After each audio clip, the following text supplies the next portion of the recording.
कोलकाता में trainee doctor के साथ रेप मामले गुजरात के सिद्धपुर में कैंडल मार्च का आयोजन कर आक्रोश जताते हुए पीड़िता के लिए न्याय मांगा गया। कोलकाता में जूनियर महिला डॉक्टर पर बलात्कार और उसके बाद हत्या के मामले का देश भर में विरोध हो रहा है। पश्चिम बंगाल में मामले पर लगातार विरोध प्रदर्शन जारी है।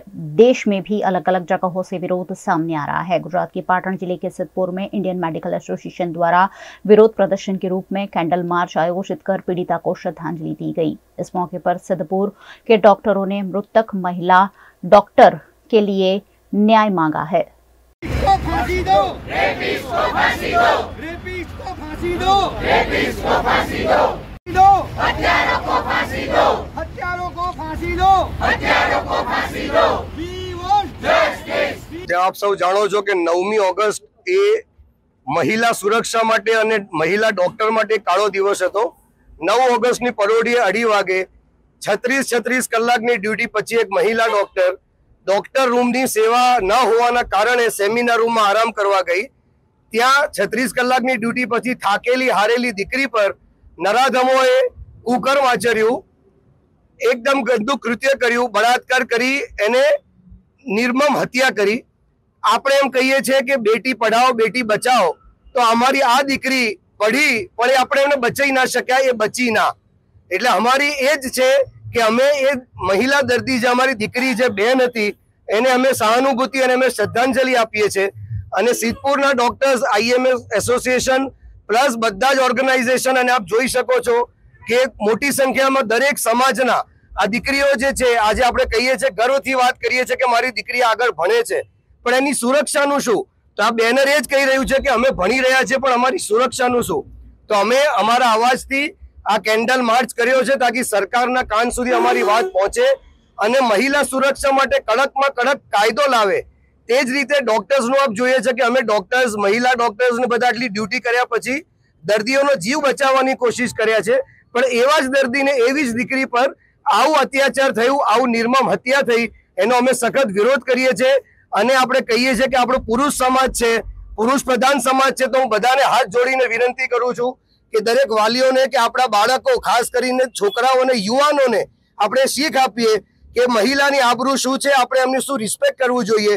અને અમને ભરોસો છે કે આપણે પુરુષ પ્રધાન સમાજના યુવાનો એ વાત સમજશે તો આવા નરાધમોને એ લોકો જ પકડશે અને આવા ગંદા કૃત્યો, આવો અત્યાચાર થતો અટકશે।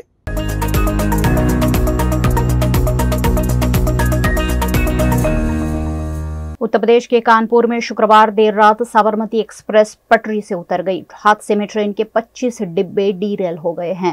ट्रेन वाराणसी से अहमदाबाद जा रही थी। गनीमत रही कि हादसे में कोई हताहत नहीं हुआ है, कुछ यात्री घायल जरूर हुए हैं। हादसे के बाद लगातार रेस्क्यू ऑपरेशन चलाया गया। हादसा देर रात 2:35 पर कानपुर शहर से 11 किलोमीटर दूर भीमसेन और गोविंदपुरी रेलवे स्टेशन के बीच हुआ।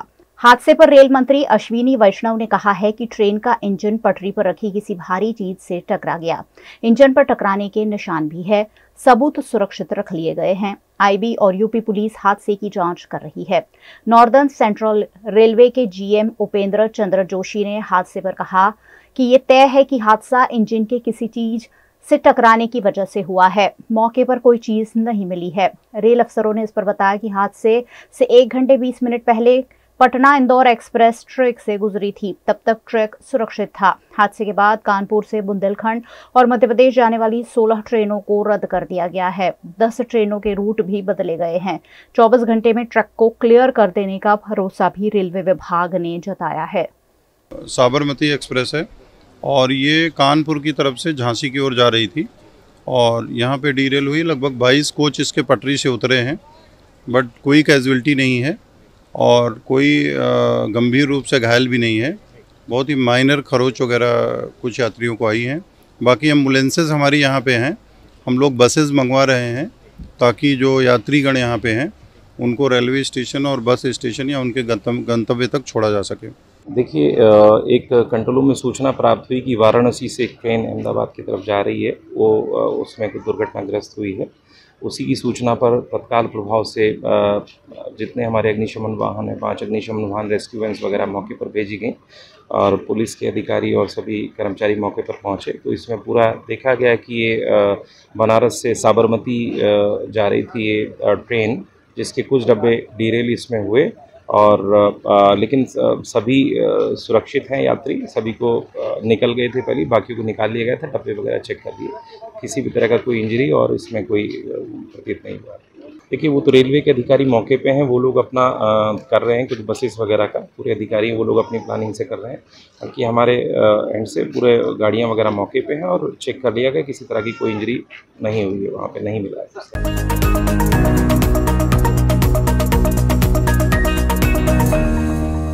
मध्य प्रदेश के मंदसौर जिला पंचायत में साधारण सभा की बैठक का आयोजन किया गया। इस बैठक में पीडब्ल्यूडी और स्वास्थ्य विभाग के कामों की समीक्षा की गई।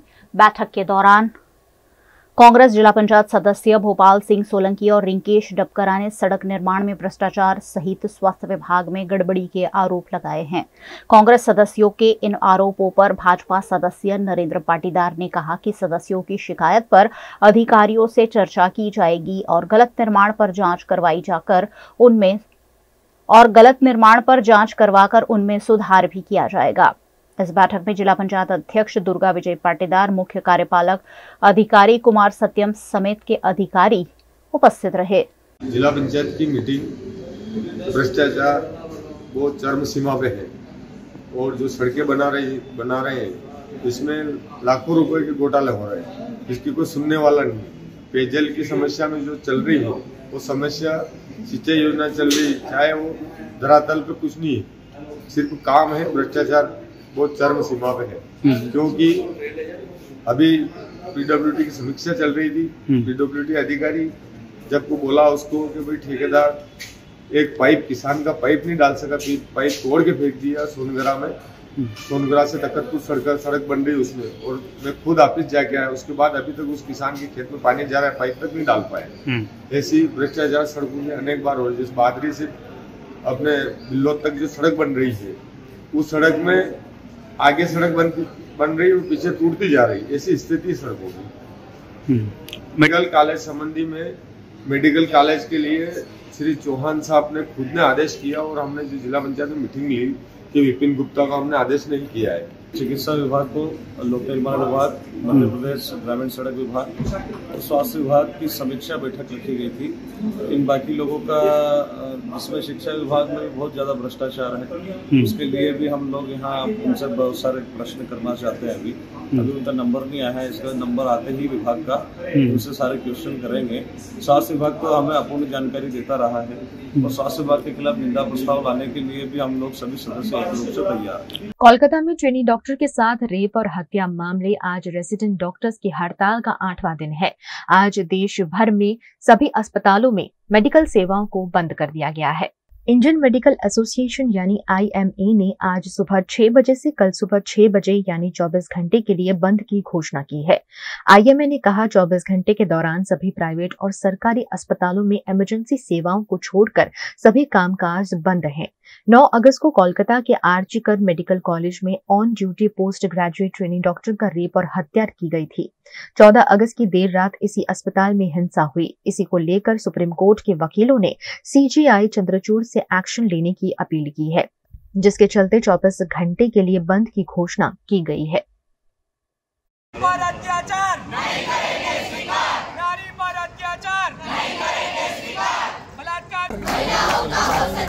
मानवता की यही पुकार, मानवता की यही पुकार, मानवता की यही पुकार। डॉक्टरों का करो सम्मान, डॉक्टरों का करो सम्मान, नारी पर अत्याचार नहीं करेंगे स्वीकार, नारी पर अत्याचार नहीं करेंगे स्वीकार।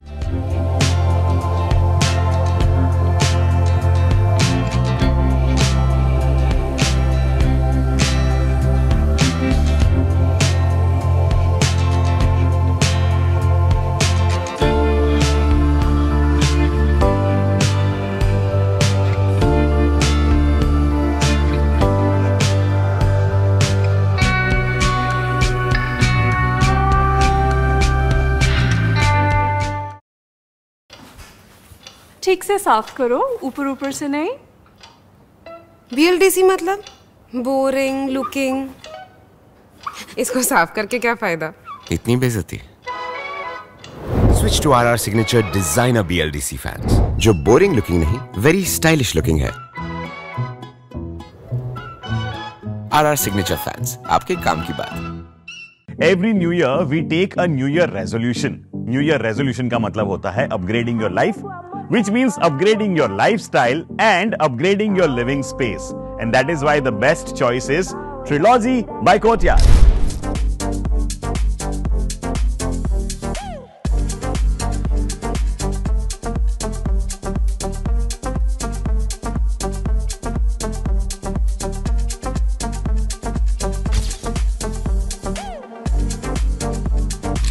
Trilogy by Courtyard. Finest architecture, world-class amenities, and a great space to live. Come check it out.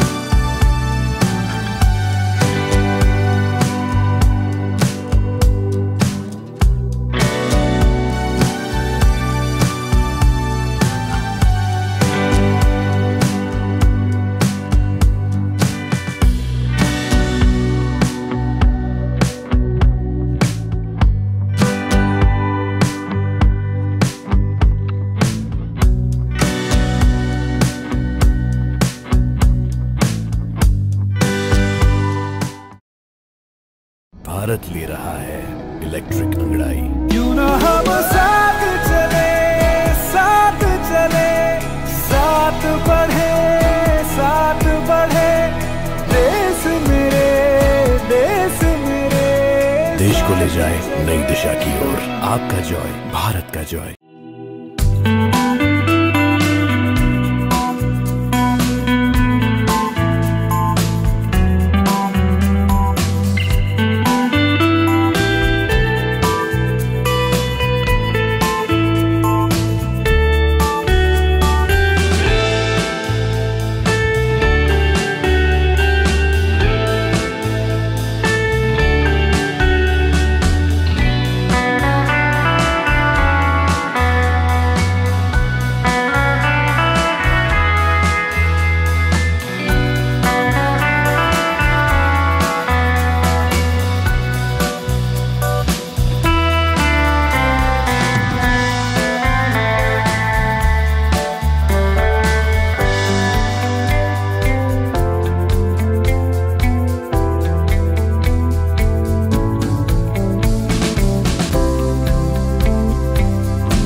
हमें लड़की पसंद है।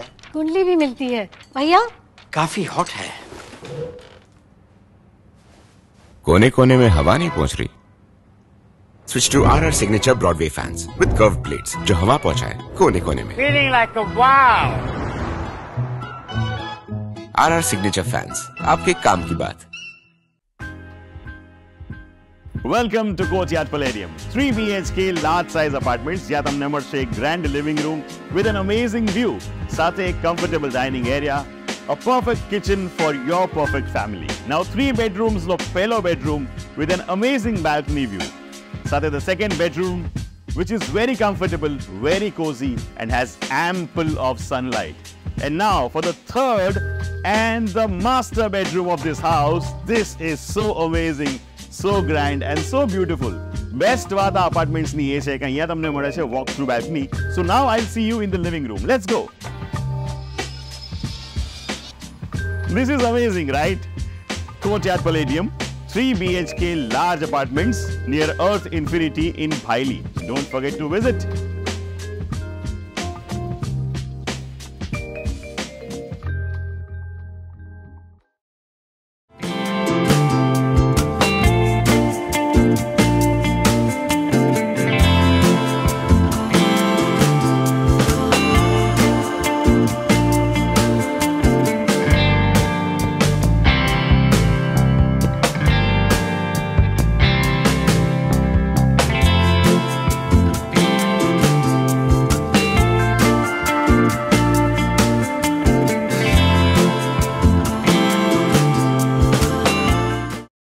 सरदार सरोवर डैम से पानी छोड़े जाने के बाद हरियाली के बीच से बहकर नर्मदा नदी अरब सागर से मिल रही है, जो अपने आप में एक अद्भुत नजारा पेश कर रही है। मध्य प्रदेश में मूसलाधार बारिश हो रही है, जिसके चलते गुजरात की जीवन डोर माने जाते नर्मदा डैम में पानी की बम्पर इनकम हो रही है, जिससे नर्मदा डैम छलक गया है। नर्मदा डैम का अद्भुत नजारा इन दिनों देखने मिल रहा है। नर्मदा डैम भर जाने से लगातार दरवाजे खोलकर नर्मदा नदी में पानी छोड़ा जा रहा है। नर्मदा डैम से और नर्मदा नदी अरबी समुद्र में जाकर मिल रही है, जिसके बेहतरीन खूबसूरत शॉट्स सामने आए हैं। ड्रोन कैमरे से लिए गए ये अद्भुत नजारे सरदार सरोवर डैम की खूबसूरती को कुछ और शानदार बनाते हैं। सरदार सरोवर डैम से कई राज्यों को पानी की आपूर्ति की जाती है। नर्मदा डैम और नर्मदा नदी इन दिनों हरियाली के बीच बसे हुए खूबसूरत नजर आ रहे हैं। हरियाली के बीच बसे हुए नर्मदा डैम और नर्मदा नदी इन दिनों बेहद खूबसूरत नजर आ रहे हैं।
कोलकाता में ट्रेनी महिला डॉक्टर पर हुए अत्याचार मामले आज देश भर में इंडियन मेडिकल एसोसिएशन ने हड़ताल का ऐलान दिया है। वडोदरा में भी कल से हड़ताल चल रही है और एसएसजी अस्पताल के रेसिडेंट डॉक्टर भी हड़ताल पर है, लेकिन सेवाएं जो है वो जारी रखी गई। जो भी सीनियर डॉक्टर्स हैं और यहाँ के जो स्टाफ है वो पूरा कार्यरत हैं और स्वास्थ्य सेवाओं में कोई दिक्कत नहीं आ रही है। यहाँ उसी तरह से लोगों को अपने केस निकलवाने से लेकर दवाई देने तक और उनकी जांच तक की सारी सुविधाएं दी जा रही है। पेशेंट जो है रोजाना की स्थिति में कम लग रहे हैं, लेकिन दिख तो यहाँ रही हैं पेशेंट।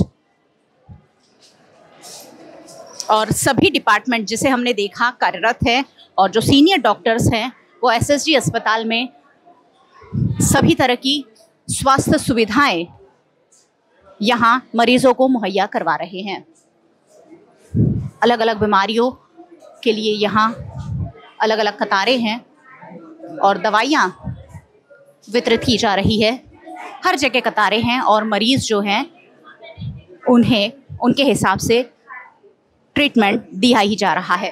ओपीडी सेवा बंद रखने की बात कही गई थी, लेकिन एसएसजी की सरकारी हॉस्पिटल में मैं खड़ी हूँ और यहाँ ओपीडी सेवा आप देखिए लगातार जारी रखी गई है और रेसिडेंट डॉक्टरों की जो हड़ताल है उसका असर यहाँ नहीं दिख रहा है। सीनियर डॉक्टर्स और एसएसजी हॉस्पिटल का जो स्टाफ है वो लगातार मरीजों को स्वास्थ्य सुविधाएं मुहैया करवा रहा है। डॉक्टर्स जो हैं वो लगातार मरीजों को चेक कर रहे हैं और रोजाना की तरह सुचारू रूप से स्वास्थ्य सेवाएं एसएसजी हॉस्पिटल में जारी दिख रही है।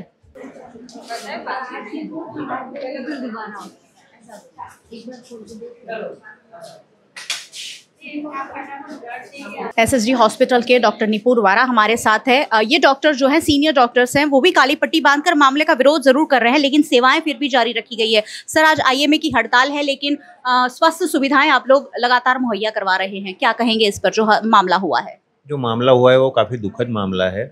इसके बारे में हम अपना विरोध जाहिर तो करते हैं, but the thing is that के हमें पेशेंट का देखना भी पड़ता है। So there is only one hospital which is working at present in Baroda, जैसे जमुनाबाई है, गोत्री है और एसएसजी है।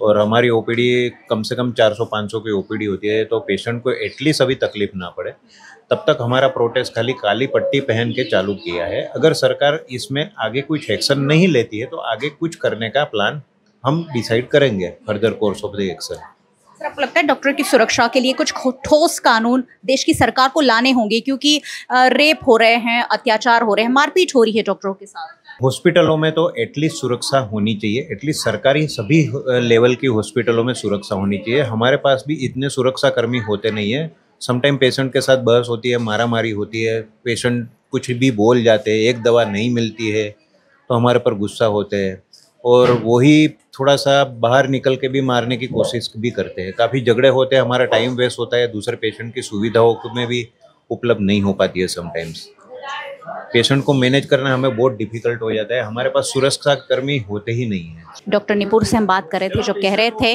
कि ज़रूरी है कि स्वास्थ्य सुविधाएं जारी रखी जाएं और विरोध तो है ही। मेडिकल सुविधा जो होती है वो इमरजेंसी सेवा में आती हैं और इसलिए इमरजेंसी सेवाओं के साथ साथ एसएचजी में तो ओपीडी भी ज़्यादातर विभागों में जारी दिख रही हैं, क्योंकि डॉक्टर्स का और स्टाफ का मानना है कि मरीजों को दिक्कत नहीं आनी चाहिए और इसलिए एसएचजी हॉस्पिटल तो फिलहाल सुचारू रूप से कार्यरत दिख ही रहा है। तो अगर आपको किसी भी तरह की इमरजेंसी है और प्राइवेट हॉस्पिटल में अगर आपको इलाज नहीं मिलता है तो एसएचजी हॉस्पिटल की सेवाएँ आपके लिए खुली हुई है।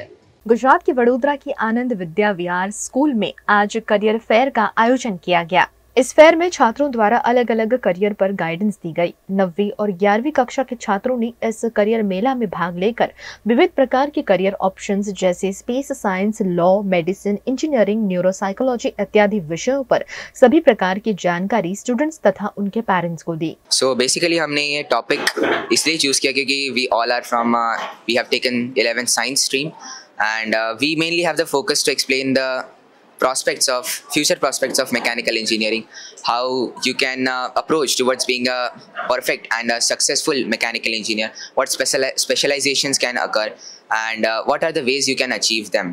So we have actually spent a lot of time researching about it, and हमने ये बात ध्यान में रखी है कि यूजुअली लाखों बच्चे हैं जो कि इंजीनियरिंग ले लेते हैं मगर वो आगे जाके कुछ उतना कर नहीं पाते। सो हमने फोकस में ये रखा है कि कुछ ऐसे पॉइंट्स बताए और कुछ ऐसे करियर ऑप्शंस बताए जो कि मे बी थोड़ा कम पढ़ने वाले बच्चे भी उनमें अच्छा लाइफ अपनी बना सकते हैं। सो बेसिकली न्यूरोसाइकोलॉजी में हमें ये समझाया जाता है कि हमारे ब्रेन में जो भी फंक्शंस होते हैं उसकी वजह से हमारा बिहेवियर कैसे अफेक्ट होता है, हमारी कॉग्निटिव प्रोसेसेस विच इज़ हम जो भी हमारे ब्रेन से माइंड से करते हैं, थिंकिंग, लर्निंग, सब कुछ वो सब हमें न्यूरो साइकोलॉजी में कैसे वो अफेक्ट करता है वो बताया जाता है। Now you can do neuro psychology after 12th after getting BSc in psychology and any related subject which is biology. And after later then you can do MSc and then PhD, तो उससे आपको doctorate की degree मिल जाती है। Everything comes under neuroscience, which so neuroscience is a growing field in India and abroad, और basically neuroscience में 3 fields है जो बहुत prominent है, जैसे one is neuroscientist, second is neurochemistry and third is neuroengineering। neurochemistry मतलब कि ब्रेन आपके जैसे जो भी केमिकल सीक्रेट करते हैं वो आपकी नर्वस सिस्टम पे कैसे अफेक्ट करते हैं, एंड neuroengineering is थिंग जिसमें इंजीनियरिंग टेक्निक्स यूज किए जाते हैं, ब्रेन इंजरीज है, ब्रेन डिसऑर्डर्स है, उसको रिपेयर करने के लिए, जिसमें ब्रेन इमेजिंग और ये सब भी एक पार्ट है। So all this you can choose first after 10th science stream which is mathematics, biology, physics, chemistry, और उसके बाद you can go for BSc, MSc and then PhD in the related fields, that is biochemistry, neuroscience, psychology, etc. and it earns, like you can earn a very good amount of money if you have good skills, at the same time degree from top colleges India and abroad। इस मौके पर school teachers, principal, student और parents मौजूद रहे और भविष्य में किस प्रकार करियर चुनना है और उस फील्ड में कॉलेज से लेकर जॉब तक की पूरी जानकारी स्कूल के छात्रों द्वारा दी गई। स्कूल में ये अभी कैरियर मेला एक मेला बनाया गया है जिसमें सारे बच्चों और सारे पेरेंट्स को कैरियर्स की अपॉर्चुनिटीज़ को एक्सप्लोर करने और उनका एक्सपोजर मिलने के लिए उनको हेल्पफुल होगा। मतलब सारे पेरेंट्स आएंगे, बच्चे डिफरेंट कैरियर्स को इधर एक्सप्लेन करें। जैसे मैं कॉस्मोलॉजिकल एस्ट्रोफिजिक्स मतलब स्पेस में एक ऐसा फील्ड है जो कॉस्मोस मतलब पूरा यूनिवर्स को स्टडी करने वाले फील्ड को मैं आपको एक्सप्लेन कर रहा था। वैसे ही ऐसे बहुत सारे मेडिकल फील्ड्स है, लॉ है, डिफेंस सर्विसेज, ऐसे बहुत सारे आपको बहुत सारे क्लासेस में आपको एक्सप्लेन करने को मिलेंगे। एवीवी के स्टूडेंट्स की मेहनत बहुत ही अलग है। They are very creative and whatever subject they have chosen they have worked with all kind of, I don't know what to say, that dedication has, I mean, it's up to the mark. I'm very surprised, like the way they have presented themselves very well, and I'm very proud that my daughters are in this school because within few years they will be in these standards, and I got a lot of things to learn, lot of new things they taught me, and I'm just proud of this school. The teaching and the students' upbringing is also same. आज school में आमंत्रण career मेला आयोजित किया गया है। ये तीसरा वर्ष है जब हमने ये आयोजित किया है। इस प्रोग्राम के तहत हम कक्षा 9 और 11वीं के बच्चों से अलग अलग प्रोफेशंस के पहले उनको पूछते हैं कि उनको क्या पसंद, और उस पर फिर उनको रिसर्च करवाते हैं। और रिसर्च करके कुछ इस कदर उनका रिसर्च होता है कि वो आपको बता सकते हैं कि आपको अगर एक फील्ड में जाना हो तो आपको 11th-12th में क्या सब्जेक्ट्स लेने चाहिए, आपको कॉलेज में कौन से सब्जेक्ट्स लेने चाहिए, उसके बाद आप मास्टर्स में क्या ले सकते हो ताकि आप अपने डेस्टिनेशन तक पहुंच जाए। और साथ साथ वो आपको इसके लिए जितने पैसे लगते हैं, फीस, चाहे इंडियन कॉलेजेस हो या बाहर के कॉलेजेस हो, यानी आपको पूरा ब्यौरा देते हैं उस पूरे करियर के बारे में। इसके तहत हम ये कोशिश, हमारा ये प्रयास है कि हम पेरेंट्स को, क्योंकि हमने आज पेरेंट्स को भी इन्वाइट किया है, हम पेरेंट्स को भी बता दें कि देखिए इतने सारे फील्ड्स हैं जो आप लेके चलते हैं कि कुछ फील्ड्स इंडिया में बहुत ज़्यादा पॉपुलर है जैसे इंजीनियरिंग और मेडिसिन, पर इसके अलावा भी बहुत सारे अपकमिंग फील्ड्स हैं, उसके बारे में जानकारी लेना ज़रूरी है। बच्चों को मौका देना ज़रूरी है, क्योंकि हर बच्चा कोई एक क्षेत्र में अच्छा हो ये ज़रूरी नहीं, लेकिन वो कई सारे विविध क्षेत्र हैं जहाँ पे वो अपना क्या कहते हैं कैलिबर आजमा सकते हैं।